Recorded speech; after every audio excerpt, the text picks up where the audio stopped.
បទពិសោធន៍លើកទី1ទៅដើរលេងគេងនៅលើផ្ទះអ្នកភូមិចំណាយមួយយប់ត្រឹមតែ20000រៀល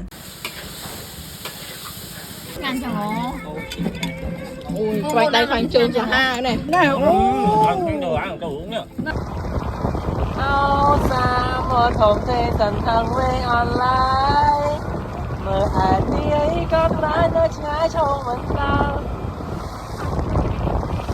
ចំណុចចាប់ផ្ដើមនៃដំណើរកំសាន្តរបស់ខ្ញុំហ្នឹងគឺចេញពីផែនរាសាគរមកយើងជិះទូកពីផែទៅដល់កន្លែងផ្ទះស្នាក់យើងចំណាយពេល30នាទីសម្រាប់ទូកហ្នឹងខកក់មុនបើអត់ខកក់ទេគឺអត់មានទូកទេសម្រាប់ទូកហ្នឹងគឺជាទូកបោះពូម្ចាស់ផ្ទះនឹងផ្ទាល់តែម្ដងអញ្ចឹងសម្រាប់តម្លៃទាំងទៅទាំងមកអានឹងអាស្រ័យទៅលើសាំងឬក៏ម៉ាស៊ុតឡើងចុះតម្លៃប៉ុណ្ណាគឺគាត់គិតទៅតាមជាក់ស្ដែងពេលហ្នឹងជុំបងប្អូនអាចខឆែកតម្លៃគាត់បានបើនិយាយពីបរិយាកាសកោះម្ដងវិញបងប្អូនគ្រាន់តែអត់ដល់ទេណាគ្រាន់តែពីចង្ងាយបងប្អូនឃើញហើយគឺដើមដូងឡើងពេញឆ្នេរស្អាតមែនទែនហើយបើនិយាយពីខ្សាច់វិញគឺសស្អាតហើយបើទឹកវិញនិយាយពីថា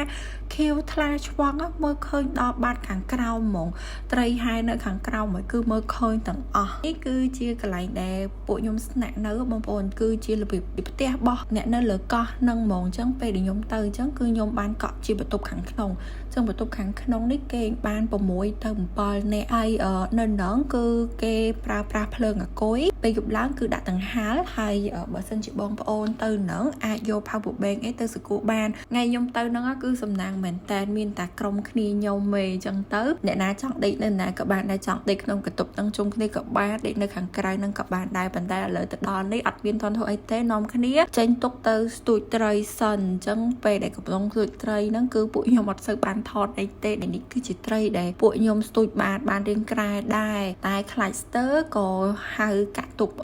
បងដែលគាត់ជីទុកនេសាទលក់នៅលើសមុទ្រហ្នឹងហ្មងអញ្ចឹងគឺទិញមឹកអានេះគេហៅមឹកសអូយបងប្អូនហើយមឹកនេះគឺឆ្ងាញ់ខ្លាំងមែនតើនិយាយទៅមិនដឹងថាមកពីថ្មីស្រស់នៅរស់អញ្ចឹងមិនទេប៉ុន្តែអូឆ្ងាញ់ហ្មងគឺសាច់មឹកអត់ដូចខ្ញុំធ្លាប់ទិញនៅលើគោកទេណាគឺខុសគ្នាហ្មងពួកខ្ញុំត្រឡប់មកវិញនាំគ្នាងុយទឹកសម្អាតខ្លួនហើយក៏ឲ្យពូម្ចាស់ផ្ទះស្នាក់ហ្នឹងគឺគាត់ធ្វើម្ហូបឲ្យយើងបងប្អូនចង់ទិញម្ហូបពីគោកទៅក៏បានចំអិនពីគោកស្រាប់ទៅក៏បានឬក៏ទៅដល់ហ្នឹងចាំឲ្យគាត់ចំអិនក៏បានដែរអញ្ចឹងអាហ្នឹងគឺគាត់គិតសវិសឆាយទៅតាមនឹងជាក់ស្ដែងអញ្ចឹងណាបងប្អូនហើយ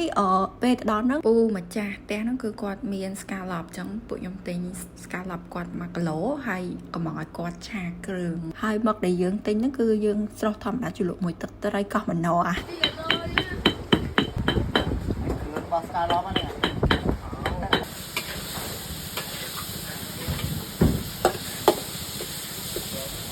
Mà cái lỗ xa tới trời này កន្លងពេលដែលចាំមហូបឆ្អិនហ្នឹងក៏អង្គុយនិយាយគ្នាលេងជាមួយនឹងបរិយាកាសខ្យល់ពីមាត់ទឹកសមុទ្រមកអូបងប្អូននៅអារម្មណ៍ពេលហ្នឹងគឺមានអារម្មណ៍ថាមិនដូចដើរលេងដូចជាផ្ទះដូចយើងទៅលេងផ្ទះបងប្អូនយើងជួបជុំគ្នានិយាយគ្នាលេងពីនេះពីនោះនិយាយទៅគឺមួយយ៉ាងដោយសារតែនៅហ្នឹងសេវាទូរស័ព្ទមានបងប្អូនប៉ុន្តែអ៊ីនធឺណិតអត់មានទេអញ្ចឹងគឺម្នាក់អត់មានណាគេឈ្ងោកមុខជាមួយ smartphone អីទេគឺសុបាយមែនតើមកកាត់មកដល់ពេលព្រឹកសម្រាប់ពេលព្រឹកគឺអត់មានអីធ្វើបងដោយសារតែនៅលើកោះមនោះនេះគឺមានតែផ្ទះពូមួយទេ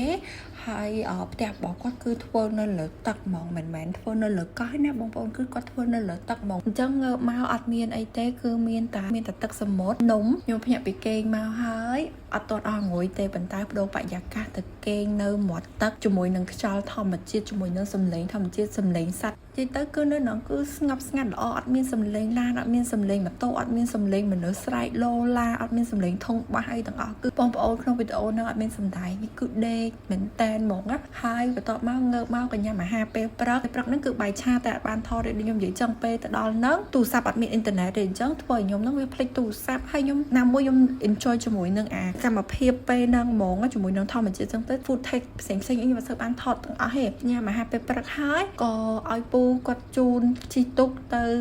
មាត់ឆ្នេរនៅលើកោះហ្នឹងលេងទឹកនៅនឹងហ្មង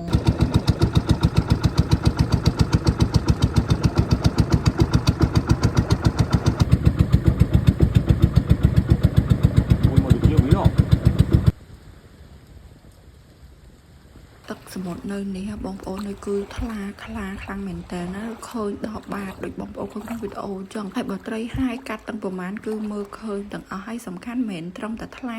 នៅកន្លែងមាត់ច្រាំងហ្នឹងទេគឺថ្លារហូតដល់ក្រោមផ្ទះដែលខ្ញុំនៅយប់មិញណាហើយបើថ្លាម៉ងណាគេទប់ចិត្តលេងទឹកមិនបាននេះ